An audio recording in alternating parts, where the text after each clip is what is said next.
Voice of Tamil 24.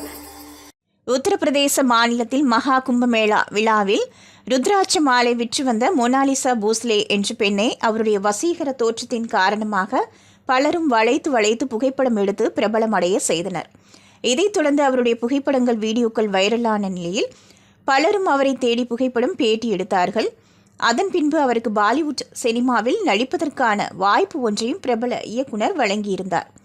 ஆரம்பத்தில் சிகப்பு நிற உடையில் துறவி போல காட்சியளித்த மோனாலிசா போஸ்லேவை பிரவுன் பியூட்டி என சமூக வலைதள பக்கங்களில் புகைப்படத்துடன் பகிர்ந்து பிரபலமாக்கினர்.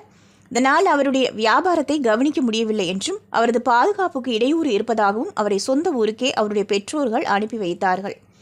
இதைத் தொடர்ந்து அழகு நிலையம் ஒன்றுக்கு சென்ற மோனாலிசா தன்னை அழகுபடுத்திய காட்சிகளும் இணையத்தில் வேகமாக பரவின.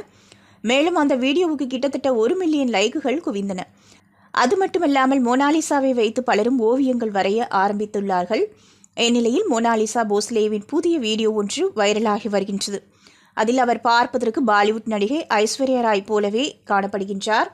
தற்போது இந்த வீடியோ பலரையும் கவர்ந்துள்ள நிலையில் இனி வரும் நாட்களில் அவருக்கு அடுத்தடுத்து பட வாய்ப்புகள் குவியும் என நம்பப்படுகின்றது. நீங்க பார்த்துட்டு இருக்கிறது Voice of Tamil 24.